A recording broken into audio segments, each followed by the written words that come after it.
Radio Madhuban 107.8 FM सुनते रहो मुस्कुराते रहो, सुनते रहो मुस्कुराते रहो। Radio Madhuban 107.8 FM. नमस्कार, आप सुन रहे रेडियो मधुबन 107.8 एफएम पर आप सभी का बहुत बहुत स्वागत है आज के इस प्रोग्राम में। आशा करूँगा आप बिल्कुल हेल्दी वेल्दी और हैप्पी होंगे। और डीडी पारिक जी गंगानगर से और रवि सर हमारे साथ जुड़े हैं। पिछली बार भी आप मीडिया कॉन्फ्रेंस में आए थे, इस बार भी आपने यहाँ पर अभी मीडिया कॉन्फ्रेंस में अपनी जो है विशेष उपस्थिति देकर इस बार की जो नई बातें हैं वो हमारे साथ साझा करने वाले हैं। पारिक सर, बहुत बहुत स्वागत है। कैसे हैं आप? बिल्कुल सर, बिल्कुल। ओम शांति सर। ओम शांति, ओम शांति। और मैं चाहूँगा कि आप थोड़ा सा बताइए अपने बारे में। जी सर, मैं बताना चाहूँगा, मैं फ़िलहाल दैनिक भास्कर के अंदर श्रीगंगानगर ज़िले के अंदर काम कर रहा हूँ और मुझे पत्रकारिता के अंदर करीबन 20 वर्ष का अनुभव है। और इन्हीं अनुभवों के चलते हुए कुछ विशेष अनुभव लेने के लिए हम हर बार मीडिया कॉन्फ्रेंस में आते हैं। कोरोना काल के अंदर मीडिया कॉन्फ्रेंस नहीं हुई थी, बाकी हम लगातार 2015 से कॉन्फ्रेंस के अंदर आ रहे हैं और हर बार कुछ नया सीख कर जा रहे हैं। जब हम सीखते हैं तो उसे अपने जो हम वहाँ पर कार्य करते हैं तो वहाँ पर भी उस बात को हम लागू करते हैं कि ये होना चाहिए ताकि पाठकों को कुछ नया मिले। और जैसे इस बार मीडिया कॉन्फ्रेंस के अंदर सकारात्मक सोच को लेकर बड़ी अच्छी बातें बताई गई कि किस प्रकार हमने पॉजिटिव न्यूज़ जो है वो अधिकाधिक हमने प्रसारित करनी है ताकि लोग उनसे प्रेरणा लें।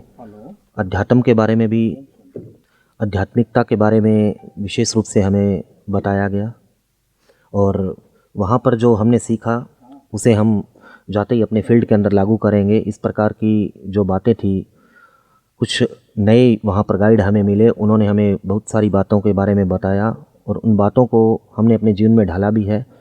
और कुछ मीडिया कॉन्फ्रेंस के अंदर इस प्रकार के भी हमें वहाँ पर मार्गदर्शक मिले जिन्होंने हमें मार्गदर्शन दिया कि किस प्रकार अपनी फील्ड के अंदर रहते हुए अपने समर्पण की भावना, सहनशीलता की भावना रखनी है और लोगों से जुड़ाव रखना है। तो हमारा जो कार्यक्रम है, वो जो 3 दिवसीय कार्यक्रम था, वो एक प्रकार से बिल्कुल सफल रहा है। क्या बात, क्या बात। रवि जी, आपका भी बहुत बहुत स्वागत है। कैसे हैं आप? और मैं चाहूँगा कि आपका अनुभव क्या रहा इस बार मीडिया कॉन्फ्रेंस में? यूँ तो पिछले अनेक वर्षों से मीडिया कॉन्फ्रेंस में हम शामिल हो रहे हैं और प्रतिवर्ष बहुत कुछ सीखने को मिलता है। बिल्कुल बिल्कुल। भाग दौड़ और तनावयुक्त जीवन शैली में आम आदमी जी रहा है और उसी में मीडिया का जो है रोल वो भी बहुत महत्वपूर्ण हो जाता है कि भाग दौड़ भरे जीवन में एक व्यक्ति अपने लिए बहुत कम समय निकाल पाता है और उसमें वो चाहता है कि वो कुछ अच्छी चीज़ें, अच्छी खबरें, अच्छे समाचार पढ़ें और समाचार को प्रस्तुत करने का जो नज़रिया है उसमें इस प्रकार के आयोजन जो है वो बड़ा बदलाव लाते हैं।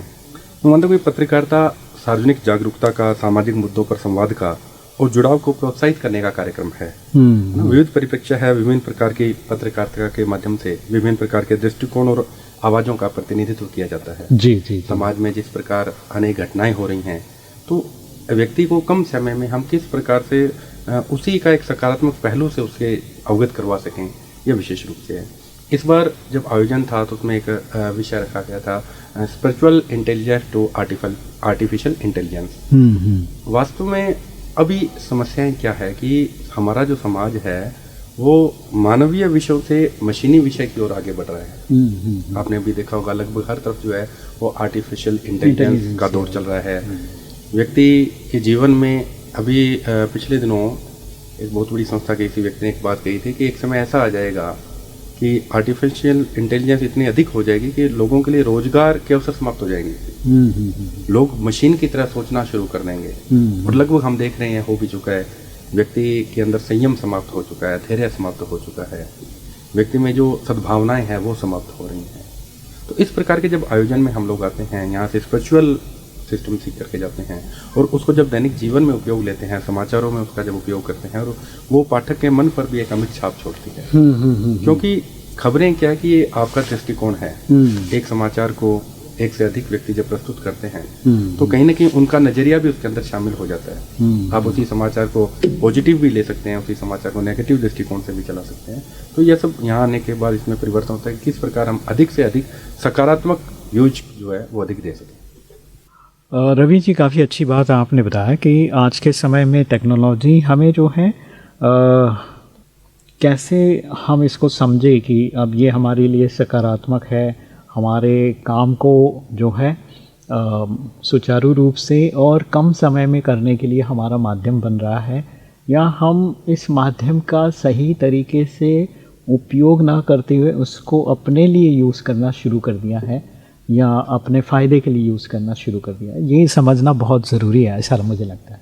क्योंकि आपने जैसे कि AI की बात कही, आर्टिफिशियल इंटेलिजेंस की, तो आर्टिफिशियल इंटेलिजेंस ही आपको ज़्यादा स्ट्रेस ना हो, आपका काम 4 घंटे का है तो 4 या 5 मिनट में वो पूरा करने के लिए वो मशीनें तैयार हुआ है ना। तो आपके पास एक्स्ट्रा टाइम बचेगा, तो वो चीज़ें कहीं ना कहीं सदुपयोग में आना चाहिए।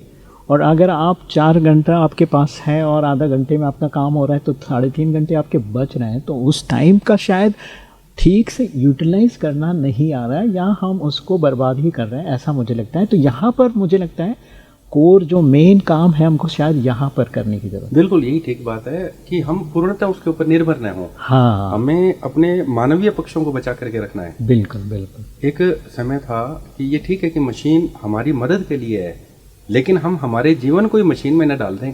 हमें इस पर भी ध्यान रखना पड़ेगा कि हमारा जीवन भी मशीन की तरह न बन जाए। यदि हम पूर्णतः उसी के ऊपर निर्भर हो गए, इस प्रकार मान लीजिए बहुत से संस्थान ऐसे हैं या बहुत से पक्ष ऐसे हैं जहां मानवीय मूल्य काम करते हैं। जब कोई किसी क्षेत्र में मानवीय मूल्य काम करते हैं, वहां आप उसको मशीनी या आर्टिफिशियल इंटेलिजेंस जिसे हम बोलें उसका हम उपयोग करेंगे तो कहीं ना कहीं वो जो सद्भावनाएं हैं वो समाप्त हो जाती हैं।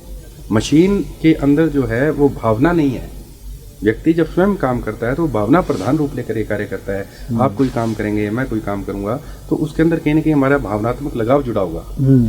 इसलिए हम उसे और बेहतर कर पाएंगे। ठीक है, ये बात अच्छी है कि समय को बचाने के लिए आज के समय की ज़रूरत है, तकनीक का भी उपयोग हमें लगातार करना पड़ रहा है, लेकिन मेरा ये मानना है कि हमें उसके ऊपर पूर्णतः निर्भर नहीं होना है। एक आवश्यकता तक हम जो है वो उसका उपयोग करें, यही श्रेष्ठ रहेगा। बिल्कुल बिल्कुल। रवि जी, मुझे लगता है कि ये बात बहुत ही अच्छी है, लेकिन जितना हम बोलने में, और मुझे लगता है यहाँ प्रैक्टिकल एप्लीकेशंस बड़ा बहुत इम्पोर्टेंट है। हो सकता है कि मैं बोल रहा हूँ कि 3.5 घंटा मेरा बच रहा है, तो मैं वो 3.5 घंटे का सदुपयोग नहीं कर पा रहा हूँ या किसी और के लिए वो समय देकर उसको हेल्प करूँ, ऐसा कुछ नहीं हो रहा है। तो हम बात करेंगे सामाजिक सेवा की, हम चाहेंगे कि आप भी जुड़ो, मैं भी जुड़ूं, ऐसे करके बोलते हैं। लेकिन मैं अगर 3 घंटा मेरा बच रहा है, 1 घंटा भी मैं अगर समाज के लिए किसी को मदद करने के लिए नहीं दे रहा हूं, तो फिर तो मैं कुछ भी नहीं कर रहा हूं ना। तो फिर वो चीज़ें कहाँ, फिर वो टेक्नोलॉजी जो आपको हेल्प करने आई है, वो आपको हेल्प करने के बावजूद भी आपने उसका गैर फ़ायदा लिया, ये हो सकता है। पारिक जी, आप क्या बताना चाहेंगे इस बात पर? देखिए सर, आर्टिफिशियल इंटेलिजेंस जो है उसके अंदर अगर हम फार्मर की बात करें, किसान की बात करें, तो किसान के लिए जो मशीनी युग है उसने बड़ा सहायता प्रदान की है किसान के लिए। क्योंकि किसान की जो मेहनत थी 6 महीने की, जो वो मेहनत करता है, रबी फसल लेता है और फिर खरीफ की फसल भी लेता है, तो उस समय जब पहले क्या होता था कि मानवीय आधार पर जब कार्य किया जाता था तो उसमें समय बड़ा लगता था। किसान की कई बार जो फसल है वो बर्बाद भी हो जाया करती थी। मशीनी युग आने के कारण हालांकि ये सुधार हुआ है कि वो फसल जो है वो 1 दिन में ही निकल जाती है और किसान उस समय का सदुपयोग करता है। हाँ, वैसे कोई आदमी अगर मोबाइल के ऊपर अगर सारा दिन लगा रहे तो वो तो दुरुपयोग है ही, ठीक है। लेकिन किसान की अगर हम बात करें, क्योंकि भारत कृषि प्रधान देश है, तो यहाँ पर मशीनी युग है और मशीनों के माध्यम से अगर हम फसल को निकाल रहे हैं और उसको फिर हम काट रहे हैं और उसके बाद बाज़ार में हम उसको डाल रहे हैं, तो इस मशीनी युग ने बहुत बड़ा बदलाव किया है। और आने वाले दिनों के अंदर मुझे ऐसे लगता है कि जो किसान है वो रबी खरीफ फसल के अलावा एक तीसरी फसल भी उठाने लग जाएगा। ऐसा समय आएगा, तो हम इसको नकार नहीं सकते हैं कि मशीनी युग गलत है, लेकिन हाँ ठीक है, उसका हमें सदुपयोग करना पड़ेगा। और किसान विशेष रूप से, भारत कृषि प्रधान देश है और कोरोना काल के अंदर हमारी अर्थव्यवस्था का आधार ही कृषि था, बाकी सारे सेक्टर फेल हो गए थे। तो किसानों ने हमारा इस मर्म को समझा और भारत की अर्थव्यवस्था को जो है उन्होंने सुदृढ़ किया। तो मशीनी युग है, मशीनी युग के अंदर अगर हम इस प्रकार का प्रयोग करते हैं तो हमारे लिए ठीक है ये फैक्ट। और हम हाँ इतना ज़रूर है कि हम अगर मोबाइल हमारा बन गया लेकिन उसके अंदर हम सारा दिन लगे रहते हैं तो ये फिर वो नकारा प्रवृत्ति है हमारे लिए, और ऐसा हम करते हैं तो हमारे लिए गलत है। बिल्कुल। चलिए, बहुत अच्छी बात पारिक सर आपने बताया। और आइए जाते जाते मैं चाहूँगा कि एक छोटा छोटा मैसेज हमारे सभी श्रोताओं को ज़रूर दें आप। रवि जी, एक छोटा मैसेज क्या देना चाहेंगे? मेरा आज के इस कार्यक्रम के माध्यम से सभी से यही आग्रह है। अभी आपने देखा होगा इस वर्ष गर्मी बहुत पड़ रही है। राजस्थान में तो अधिकांश जिलों में रेड अलर्ट है और तापमान 50 डिग्री के आसपास है। बिल्कुल। तो मेरा आप सभी से आग्रह है कि प्रत्येक व्यक्ति जो है वो एक पेड़ जरूर लगाए और लगाने के साथ साथ उसका संरक्षण करे। अभी हम देखते हैं कि पेड़ लगाने की चर्चाएं खूब होती हैं, आयोजन खूब होते हैं, कार्यक्रम खूब होते हैं, लेकिन उसको लगाने के बाद उसकी सार संभाल, उसके संरक्षण को लेकर के लोग गंभीर नहीं है।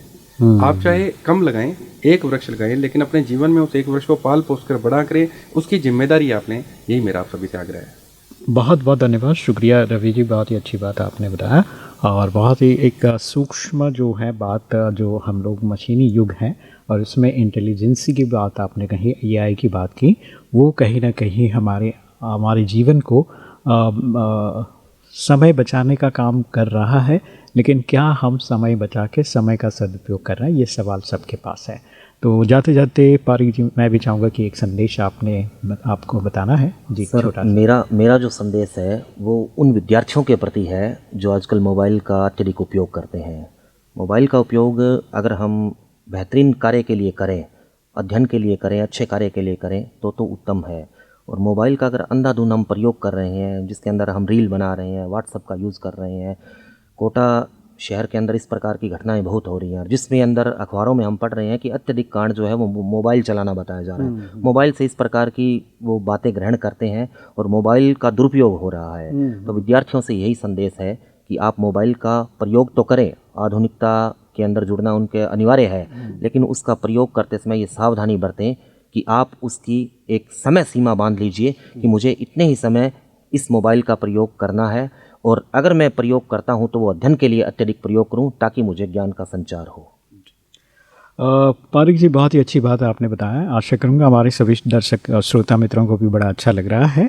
और बहुत ही एक मर्म स्पर्शी जो बातें हैं आपने भी शेयर किया कि किसान जो है इस आधुनिक मशीन युग में काफ़ी अच्छा तरक्की कर रहा है। बस अगर कोई किसान गांव में रहता है, उसको टेक्नोलॉजी का पता नहीं है, तो हमारे युवाओं का फ़र्ज़ बनता है कि हम अपने बड़ों का या किसानों का जो है जाके मशीनी युग के बारे में उनको जानकारी दें, उनको ट्रेन करें और उनको भी अच्छा जो है इसका उपयोग करने का सहज सुलभ तरीका क्या है वो बता दें, ताकि वो भी सहज रूप से इस कार्य को करें, ताकि हमें सात्विक अन्न और ऑर्गेनिक फार्मिंग जो है, ऑर्गेनिक खेती जो उससे उत्पाद हम तक पहुँचे, ताकि हम बीमारी से बचे रहें और किसान जो है मेहनत से थोड़ा सा रिलैक्स हो। जिस तरह से हम शहरों में रहने वाले कुर्सी और कंप्यूटर मोबाइल मशीन के साथ जुड़कर हम आनंदित होकर अपना कार्य करते हैं, उसी तरह वो किसान मिट्टी के साथ जुड़कर भी आनंदित होकर अपना समय बचाए और मेहनत कम करके ज़्यादा से ज़्यादा ऑर्गेनिक प्रोडक्ट तैयार करे। ये उनको हेल्प करना है। तो चलिए, बहुत ही अच्छा लगा आज हम लोग एक तरफ हमने किसानों की बातें और एक तरफ हमने एआई की बातें जो है रवि जी से सुना। आशा करूँगा मिला जुला हमारे जो कॉन्फ्रेंस हुआ मीडिया का उसमें निकल कर ये बात आ रही है कि हमें आर्टिफिशियल इंटेलिजेंसी का उपयोग करना है, लेकिन उसका जो समय हमारा बच रहा है वो सामाजिक सेवा में ज़रूर यूज़ होना चाहिए।